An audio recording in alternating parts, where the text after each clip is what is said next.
Un très bon bulletin, qui avait de très bonnes notes, mais simplement à cause de leur comportement, ils n'ont pas pu passer à une classe supérieure. Et c'est la même chose avec nous. Si nous voulons croître, nous ne devons pas simplement penser à la soumission envers nous ne devons pas simplement penser à la soumission envers Dieu, mais nous devons aussi penser à la soumission envers les autorités qui nous entourent. Les autorités, ça peut être le pasteur. Les autorités, pour nous, enfants, c'est les parents. Ça peut être aussi... ça peut être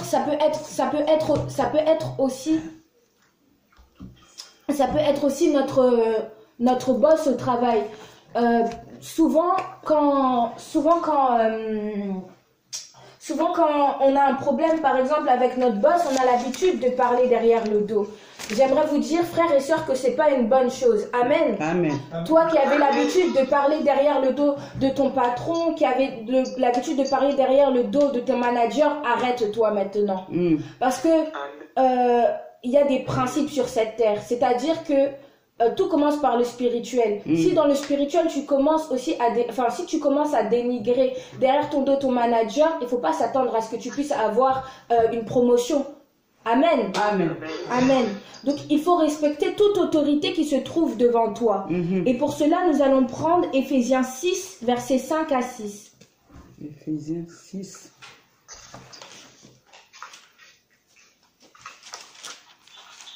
Éphésiens 6, versets 5 à 6.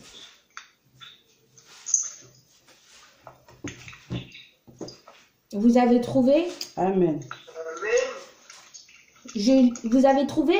Amen. Je lis au nom puissant de Jésus-Christ. Amen. Esclaves, obéissez à vos maîtres terrestres avec crainte et profond respect, avec sincérité de cœur comme à Christ. Ne le faites pas seulement sous les yeux comme le feraient des êtres désireux de plaire aux hommes, mais obéissez comme des serviteurs de Christ qui font de tout leur cœur la volonté de Dieu. Amen. Amen. C'est pas devant seulement les yeux des hommes que nous devons respecter, par exemple, les pasteurs. C'est pas seulement à l'église, mais c'est aussi dans le secret. Tu peux être là aussi chez toi, prier pour le pasteur. C'est pas seulement le pasteur, c'est pas seulement les frères qui doivent toujours prier pour toi. Toi aussi, un jour, tu peux pouvoir dire que tu as prié pour quelqu'un. Il faut que nous puissions aussi prier pour nos pasteurs, parce que nous ne savons pas tous les combats qu'ils ont à endurer, toutes les choses qu'ils ont à endurer dans le secret. Et nous aussi, dans le secret, nous devons être ce soutien à nos pasteurs. Et c'est comme ça que nous devons grandir, parce que si nos pasteurs sont dans la difficulté, si par exemple un parent est dans la difficulté, ça va être dur de nourrir son enfant. Et c'est pareil spirituellement. Il y a des moments qui sont difficiles et il y a des moments où chaque homme a besoin d'un soutien. Et il faut que, pour grandir, il faut que nous puissions être aussi ce soutien. Parce qu'un jour, Christ nous a soutenus. Parce qu'un jour, ton pasteur t'a soutenu. Toi aussi, tu dois pouvoir être ce soutien-là. Non pas seulement pour les pasteurs, mais aussi pour ton frère, pour ta sœur. Amen. Amen. Et notre verset de base nous dit qu'il faut que nous puissions déclarer la vérité dans l'amour. Amen. Amen. J'aimerais dire par cela qu'il faut que nous cessions l'hypocrisie envers nos frères et envers nos sœurs. Cessons l'hypocrisie envers nous-mêmes. Amen. Amen. Parce que l'hypocrisie, c'est un frein à notre croissance. Comment tu veux que Dieu puisse te confier des tâches, des responsabilités si tu n'es même pas honnête avec lui? Amen. Amen. C'est-à-dire que moi, je ne te demande pas, le pasteur ne te demande pas de venir, que tu lui racontes toute sa vie. Non, il y a quand même un certain secret. Mais à Dieu, au moins, il faut que tu puisses te dévoiler. C'est-à-dire que l'hypocrisie, c'est pas simplement parler derrière le dos des gens. L'hypocrisie, c'est aussi un déni. Quand tu as un déni, quand tu sais qu'il y a quelque chose qui ne va pas dans ta vie, mais que tu fais semblant même devant Dieu que tout va bien. Amen. Amen. Il faut, si tu n'arrives pas à être honnête, si tu n'arrives pas à te confier à quelqu'un, si tu n'as personne à qui te confier, sache qu'il y a Dieu qui est là et son oreille est toujours là, H24, 7 jours sur 7 pour pouvoir t'écouter. Alors cesse d'être dans le déni. Si tu sais qu'il y a quelque chose, ça ne va pas, si tu sais qu'il y a quelque chose qui te bloque, si tu sais qu'il y a quelque chose qui est un frein à ta croissance ou à ta vie spirituelle, parle-en à Dieu car il a des oreilles pour écouter et une bouche pour répondre. Amen. Amen. Amen. Nous allons prendre Ézéchiel 33, verset 31.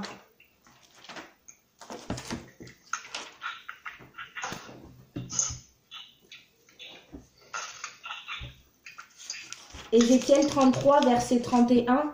Est-ce que quelqu'un a trouvé en ligne peut lire, s'il vous plaît? Ézéchiel combien? 33, verset 31.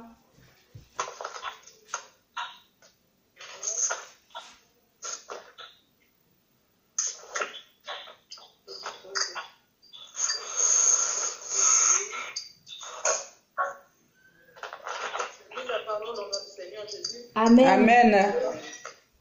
Et ils se rendent en foule auprès de toi, et mon peuple s'assied devant toi.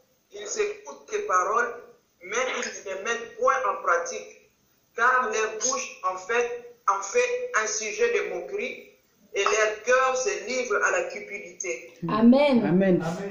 J'aimerais vraiment insister sur ce point. Je pense que le Seigneur me met à cœur vraiment d'insister sur ce point. Ayons l'habitude, ne prenons pas l'habitude de parler derrière le dos de qui que ce soit. Ne prenons pas l'habitude, surtout de nos autorités, des gens qui t'entourent, des frères et sœurs à l'église. Nous sommes frères et sœurs et nous devons faire les choses avec amour. S'il y a quelque chose qui ne va pas, tu peux prier et demander à Dieu comment tu peux aider un frère ou une sœur à changer. Si un comportement qui t'a déplu, tu peux aller voir la personne dans le secret. Même au pasteur, ce sont des humains. Tu peux aller voir dans le secret, tu peux dire « Ah, pasteur, là, il y a quelque chose qui m'a pas plu, j'ai pas compris. » Et peut-être qu'il y a un malentendu, peut-être que la personne même ne savait pas. Arrêtons de parler derrière le dos de nos autorités. Arrêtons de parler derrière le dos des uns et des autres. Parce que si tu continues comme ça, Dieu va t'exposer. Tu vas voir un jour, on va t'exposer et tu auras la honte. Amen. Amen. Donc vraiment, ayons cet amour les uns des autres. Ayons ce respect des uns et des autres. S'il y a quelque chose que tu n'aimes pas chez quelqu'un, dis-le lui tout simplement au lieu d'étaler sa vie sur tous les toits. Parce que sinon, un jour, c'est ta vie que tu vas entendre étaler sur tous les toits. Yes. Parce qu'on récolte ce que l'on sème. Amen. Amen. Amen. Alors, le troisième point, c'est nos pensées, nos actes et nos paroles. Je pense que le frère Anthony nous en avait déjà parlé de cela 2 semaines. Il faut que nos actes, nos paroles et nos pensées soient cohérentes. Il est temps que nous puissions aligner nos actes, nos paroles et nos pensées à celles de Dieu, si nous voulons grandir. Et pour cela, nous allons prendre Ésaïe 55, verset 8.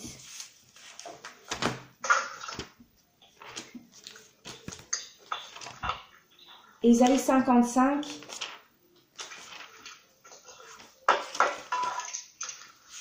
verset 8. Ingrid, si tu as trouvé, est-ce que tu peux lire s'il te plaît? Je lis au nom de Jésus. Amen.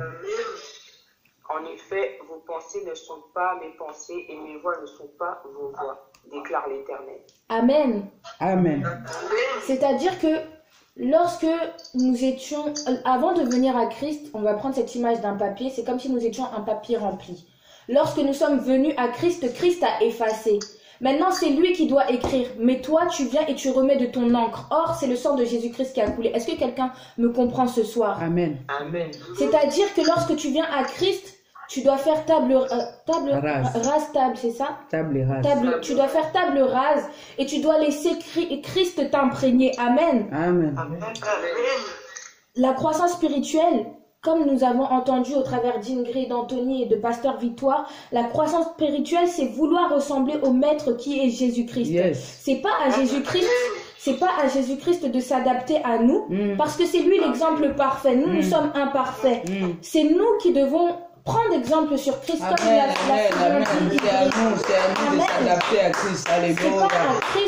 C'est pas à Christ de venir s'adapter. Parce que si tu minimises Christ, ses actes dans ta vie vont être minimes aussi. Si tu glorifies Christ, si tu l'élèves à sa juste valeur, c'est là où tu vas pouvoir voir des grandes choses. Si tu veux grandir aussi dans ta vie, tu dois voir ton maître grand. Tu dois voir Christ Jésus comme grand. Amen. Amen. Comme on a vu l'exemple de la femme samaritaine qui est passée de simple juif à maître, au Messie, au Sauveur. Nous aussi, c'est ce que nous devons faire. C'est-à-dire que tu as connu peut-être Christ comme, je ne sais pas, un homme bon. Mais maintenant, c'est l'homme bon au-dessus de tous les hommes bons. Tu as connu Christ comme un homme puissant. Mais maintenant, tu dois connaître Christ comme l'homme qui est au-dessus de tout. Yes. Amen. Yes, amen. Amen. Et hier, nous avons vu avec Psaume 37 que il faut que nous fassions de l'Éternel nos délices. C'est-à-dire que c'est impossible que tu dises à ton patron, patron, bon, hier j'ai dormi trop tard. Pour les jeunes ou même pour les personnes âgées qui connaissent Netflix, oh, je suis restée trop longtemps sur Netflix, ben maintenant, je suis fatiguée, je vais pas venir travailler. Toi-même, dans ta tête, tu sais que si tu as du bon sens, tu peux pas, même si tu es fatigué, tu vas te lever parce que tu as besoin de ça. Amen. Amen. Alors, lorsqu'il s'agit de se réveiller pour prier, lorsqu'il s'agit de se lever pour prier, tu oses. Mais c'est vraiment, tu as le culot. Et même moi, je me parle à moi-même. Des fois, j'ai le culot de dire à Dieu, Seigneur, je suis trop fatiguée. Mais quand j'étais là en train de regarder la télé, quand bien même j'avais les yeux qui se fermaient, je forçais pour rester. Mais quand il s'agit de rester dans la présence de Dieu, ça commence à devenir compliqué. Remettons-nous en question. Parce que Jésus-Christ, il est plus que ton salaire, il est plus que ton travail, il peut te donner bien plus que ça. Amen. Amen. Et comme nous avons vu hier, il faut que nous fassions de l'Éternel Dieu notre délice. Le pasteur Victoire nous a dit que pour grandir, nous devons donner à Dieu la place qui lui est due. Yes. Amen. Amen. Et si Dieu insiste sur ce point-là, c'est que nous avons besoin de l'entendre et que nous devons le mettre en pratique. C'est-à-dire que nous ne le mettons pas encore en pratique, que nous n'avons pas encore saisi cette chose. Que la place de Dieu, ce n'est pas la deuxième, c'est pas la troisième, c'est pas la première et demie, mais c'est la première. Amen. Amen. Amen. Amen. Yes. Amen. Amen. Merci. Amen, amen, amen, amen. Merci Jésus. Notre croissance spirituelle dépend de Christ. Elle ne dépend pas d'un homme. Elle ne dépend pas d'une femme. Elle ne dépend même pas d'un diplôme, même pas d'un master plus 5. Elle ne dépend même pas d'un travail que tu peux avoir à la défense ou dans des bureaux. Mais elle dépend tout simplement de Christ. Yes. Amen. Amen. Et il faut que nous arrêtions de voir l'ennemi partout.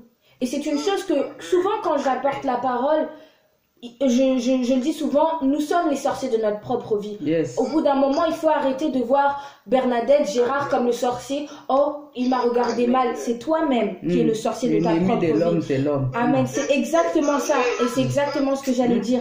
L'ennemi de la croissance spirituelle, c'est l'homme, c'est-à-dire la chair. Yes. Tu ne comprends pas pourquoi tu n'arrives pas à avancer, mais tu es toujours dans le mensonge. Tu ne comprends pas pourquoi tu n'arrives pas à avancer, mais tu es toujours dans les choses du monde. Et nous avons vu, je pense, dans la sanctification, le fait qu'il faut que nous aimions les choses sacrées, que nous respections les choses sacrées. Tu ne peux pas demander à Dieu de grandir si tu ne respectes même pas ce dans quoi il veut te faire grandir. Yes. Amen. Amen. L'une des premières choses dont le pasteur Victoire nous a parlé dans la croissance spirituelle, c'est la discipline. Amen. Amen. Ce n'est pas, certes, ce n'est pas facile. Mais personne d'autre ne se disciplinera à ta place. Amen. Amen. Fut un temps où on nous a changé les couches, on est tous passés par là. Fut un temps où on nous a appris à nous laver, nous brosser les dents, à compter, à lire. Mais maintenant, avec ces propres connaissances que nous avons acquises au fur et à mesure des années, nous avons notre propre expérience. Et chacun, nous pouvons avoir des travails, nous pouvons avoir certaines responsabilités. Et c'est la même chose. Amen. Il faut que nous puissions nous discipliner. On ne peut pas venir à chaque fois venir te chercher, t'appeler pour venir prier. C'est qu'il y a un problème. Yes. Yes. Et il faut savoir que l'habitude ne devient pas habitude d'un premier coup. Amen. Amen. C'est nos petites actions qui deviennent des habitudes. C'est-à-dire que tu t'es forcé, tu t'es forgé. Par exemple, moi je prends l'exemple de moi quand je vais à la salle de sport. Il y a vraiment un moment où je m'étais disciplinée, où j'avais la volonté de vouloir perdre du poids pour ma santé. Amen. Amen. Et pendant ce moment-là, j'étais tellement disciplinée que même aujourd'hui en regardant, je me dis mais comment j'ai fait? C'est-à-dire que mon alimentation, elle était propre. C'est-à-dire que j'allais mais tout le temps à la salle de sport. C'est-à-dire que même pendant les moments de jeûne et prière, vous vous rendez compte, j'allais à la salle de sport parce que j'avais mon objectif. Quand j'étais fatiguée et que je rentrais du travail, j'allais quand même à la salle de sport. Même il y avait une chose que je faisais, c'est-à-dire que je savais que si je rentrais directement à la maison, j'allais dormir.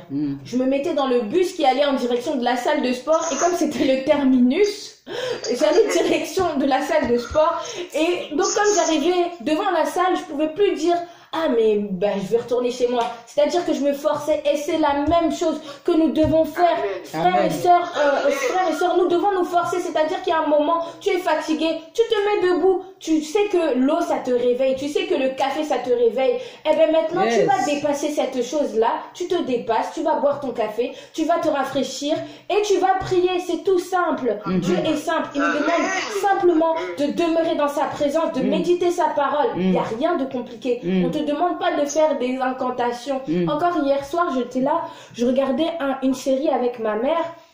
Et il y avait ce sorcier-là, ce marabout qui était là, qui faisait toutes sortes d'incantations. C'est-à-dire que tu voyais même la souffrance sur son visage. Il était là, il se tortillait, il avait ses joujoux, je sais pas, ses gris-gris. Mais Dieu nous demande tout simplement de prier et de demeurer dans sa présence. Amen. Il n'y a rien de compliqué. Quand je suis rentrée du travail, j'ai entendu le pasteur Victoire qui a donné une parole de connaissance, qui a dit qu'il y a une personne qui est là, qui est peut-être dans la magie, qui est peut-être dans la sorcellerie. Tout ce que on te demande de faire dans la partie adverse, tu fais. C'est compliqué, tu peux souffrir. À 3 h du matin, on te dit réveille. Je sais même pas ce qu'on te demande de faire et franchement, je veux pas savoir. Mais tout ce que je sais, c'est que mon Seigneur Jésus-Christ, lui, te demande tout simplement de l'aimer de tout ton cœur et tu verras. Il y a rien de compliqué. Amen. Si tu sais que c'est dur, comme j'ai parlé de l'hypocrisie tout à l'heure, si tu sais que tu n'arrives pas à parler au pasteur parce que tu as honte, Dieu, lui, n'a jamais honte de toi. Ne fût-ce qu'une prière. Tu peux tout simplement dire dans ton cœur ou dans ta chambre, Seigneur, je reconnais que ce que je fais c'est mal, mais de moi-même je n'y arrive pas, mais parce que tu m'as vu, car tu m'as entendu, peut-être que c'était un désir pour toi d'arrêter, mais tu ne sais pas comment arrêter, mais tu as entendu ma prière, Seigneur Dieu, tends-moi la main, et tu vas voir comment les choses vont changer, et tu vas voir que les choses que tu recherchais de l'autre côté, en fait n'étaient que vains, et que Dieu a bien plus à te donner, et je parle vraiment pour tout le monde, Dieu a bien plus à nous donner que tout l'or du monde, alors vraiment, la dernière chose que j'aimerais dire, c'est vraiment que nous puissions mettre Dieu à la première place. Comme je l'ai dit tout à l'heure, pas la première place et demie, pas la première place quart, pas entre ton père, ta mère, tes sœurs et tes frères, mais c'est Dieu tout d'abord. Amen. Amen. Soyez bénis au nom puissant de Jésus. Amen. Ah, merci Seigneur. Merci Seigneur. Merci Seigneur. Oh, alléluia. Amen. Merci Seigneur, oh alléluia. Merci Jésus, merci. Merci Seigneur, oh alléluia. Merci.